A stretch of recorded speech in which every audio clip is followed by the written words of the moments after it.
Hello student, this is the part 4 of जानपकत। So हालांकि तुम झगड़ा करने पर तुले बैठे हो, मैं झगड़ा बचाती हूँ कि 4 आदमी हंसेंगे। चल कर खाना खा लो सीधे से, नहीं तो मैं जाकर भूखी सो जाऊँगी। सुजान, तुम भूखी क्यों सो रहोगी? तुम्हारे बेटों की कमाई है। हाँ, मैं बाहरी आदमी हूँ। So you are saying I am the you eat, that is your son hard work food. I am only the outside people you eat. Bulaki, बेटे तुम्हारे भी तो हैं। फिर योर सन ऑल्सो। सुजान, नहीं, मैं ऐसे बेटों से बाज आया। बाज आना मतलब होता है बचना। किसी और के बेटे होंगे। There someone sons. मेरे बेटे होते तो क्या मेरी ये दुर्गति होती? तो करके if they are my son they will not do like this thing with me. लाकी, गालियाँ दोगे तो मैं भी कुछ कह बैठूंगी। सुनती थी मर्द बड़े समझदार होते, पर तुम तो सबसे न्यारे हो। So if you tell me something, I will also tell you. I heard that men are very mature, but you are very different. आदमी को चाहिए कि जैसा समय देखे वैसा काम करे। तो this dialogue is very important. व्याख्या में भी है और किसने किससे कहा में भी है। किसने किससे कहा? बुलाकी ने सुजान से कि जैसा according time we have to do work like that she was telling. अब हमारा तुम्हारा निबाह इसी में है कि नाम के मालिक बने रहो, वही करें जो लड़कों को अच्छा लगे। Now they are mature, they grown up, so what is our work? We have to listen them. Just name sake we are owner for just name sake we have to listen our son. मैं बात समझ गई, तुम क्यों नहीं समझ पाते? You have to understand. जो कमाता है घर पे उसी का राज होता है। तो दिस लाइन ऑल्सो इम्पॉर्टेंट। जो कमाता है, the people who are only doing work, they are the owner of that house. तो किसने किससे कहा?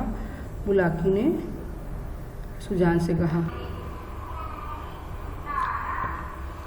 सो ये this line is very important. The who will do hard work और who will earn, they will only run the house. मैं दस्तूर मतलब rule. मैं बिना लड़कों से पूछे कोई काम नहीं करती। तुम क्यों अपने मन की करते हो? I will not do any work without my son permission. Why you are doing like that? इतने दिनों तक राज कर लिया, अब क्यों इस माया में पड़े हो? आधी रोटी खाओ, भगवान का भजन करो, पड़े रहो। चलो खाना खा लो। Selling this many days you are only ruling now. Why you are doing like this? Better you sit and do bhajan kirtan and eat and sit and take rest. Sujan, अब तो मैं द्वार का कुत्ता हूँ।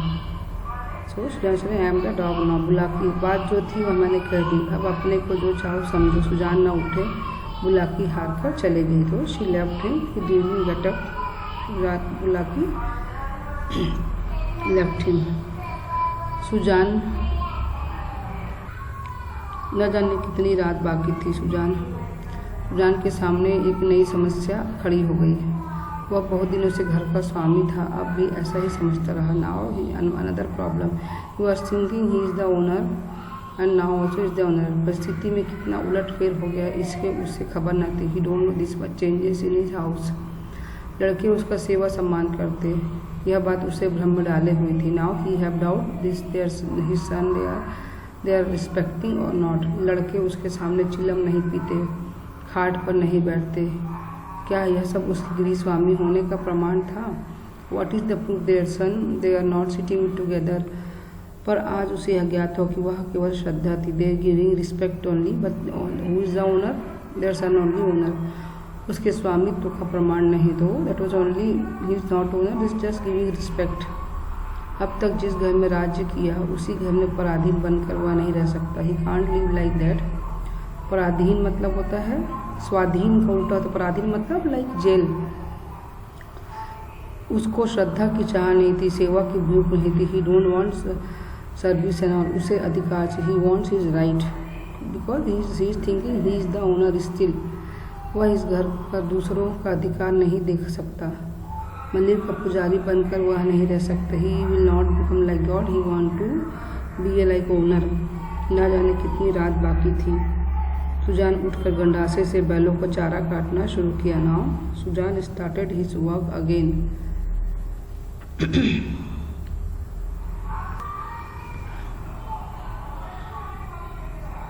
सुजान ने उठकर गंडासी ने बैलों को चारा काटना शुरू किया। नाउ ही वाज कटिंग गंडासी मतलब that instrument they are cutting the grass. बैलों के लिए चारा मतलब food. Now they are starting to cut the food.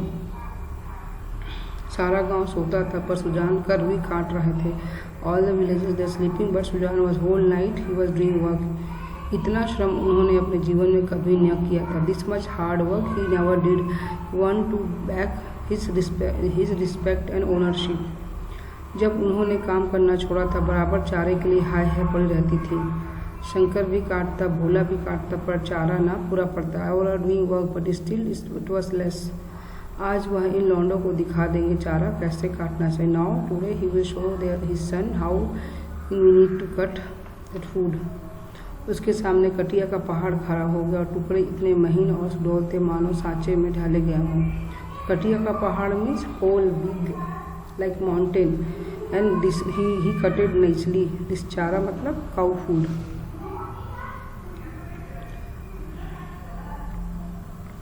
मुंह अंधेरे उठी तो कटिया का ढेर देखकर दंग रही। कटिया का ढेर mean that whole big grass he cutted that one became like mountain this much he cutted. बोली क्या भोला आज रात भर कटिया ही काटता रह गया। कितना कहा कि बेटा जी से जहाने पर मानता नहीं। रात को सोया नहीं। वो she was thinking Bhola cutted all the food but she was telling how much he is doing hard work. Sujan Bhagat ने ताने से कहा वह सोता ही कब है, जब देखता हूँ काम ही काम करता है। ऐसा कमाऊ संसार में कौन होगा। दो he also putted comment in he is only doing work first time only seeing this much hard worker. इतने में भोला आंख मलता हुआ बाहर निकला। उसे भी ढेर देखकर आश्चर्य हुआ। माँ से बोला क्या शंकर आज बड़ी रात को उठा था अम्मा। बुलाकी वह तो पड़ा सो रहा है। मैंने समझा तुमने काटी होगी। Now Bhola Bhola got up and he who cutted he also got solve he thought Shankar cutted the both son no one knows who cutted and Bhola also sleeping Shankar also sleeping. Bhola मैं तो सवेरे उठ नहीं पाता। दिन भर चाहे जितना भी काम कर लूँ पर रात को मुझसे नहीं उठा जाता। दूसरे की I can't get up morning, whole day I can do but night is very difficult for me। Bulaki तो तुम्हारे दादा ने काटी है। हाँ मालूम तो होता रात भर सोए नहीं। मुझसे कल बड़ी भूल हुई। अरे वह तो हल लेकर जा रहे थे जान देने पर उतारू हो गए। बुलाकी क्रोधी तो सदा के हैं अब किसी की सुनेंगे थोड़ी ही। दादा मतलब his father। तो this line also very important. क्रोधी तो सदा के हैं अब किसी की नहीं सुनेंगे। That line also important. किसने किससे कहा। बुलाकी ने भोला से कहा और ये डायलॉग व्याख्या में भी है। रीजन इज इन व्याख्या also you have to explain why who when. जब और किसानों के साथ भोला हल लेकर खेत पहुंचा तो सुजान आधा खेत जोत चुके थे। भोला ने चुपके से अपना काम शुरू किया। सुजान से कुछ बोलने की हिम्मत ना पड़े। So now Bhola also he was saying all the half of the khed he finished। Sujan then he was very silent। आखिर डरते डरते बोला दादा आप तो दोपहर हो गया हल खोल देना। Now afternoon now we have to take rest. हाँ खोल दो तुम बैलों को लेकर चलो मैं डाढ़ फेंक कर आता हूँ। डाढ़ मतलब this one mud then mud and all everything they have to keep it separate. So बोला टोल मैं संझा को डाढ़ फेंक दूंगा। संझा मतलब evening. I will do in evening. बोला तुम क्या फेंक दोगे देखते नहीं खेत कटोरे की तरह गहरा हो गया है तभी तो बीच में पानी जम जाता है। इसी गोल के खेत में 20 मन का भीगा होता था। तुम लोगों ने इसका सत्यानाश कर दिया है। Told you didn't see this much deep happen that is when water is coming and accumulating there then you did all the wastage in the land। बैल खोल दिए गए।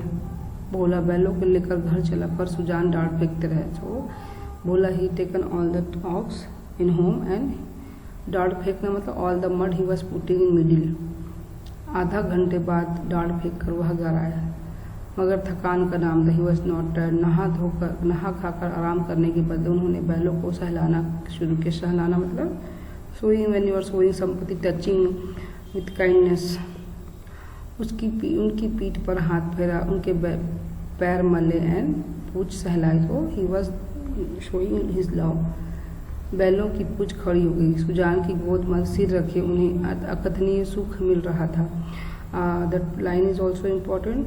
अकथनीय मतलब speechless love, speechless happiness. So ox who बैल को किस, तो बहुत दिनों बाद after so many days he was touching his ox, तो all the ox also they are feeling love for him, they are so much happy. बहुत दिनों के बाद आज उन्हें यह आनंद प्राप्त होता। उनकी आंखों से कृतज्ञता भरी हुई थी, मानो वे कह रहे थे हम तुम्हारे साथ रात दिन काम करने को तैयार हैं। थैंकफुल, कृतज्ञता मतलब thankful. They are showing that ox, they are showing they are thankful to the Sujan and was telling he, we will help you, we will do all the work with you whole night and day.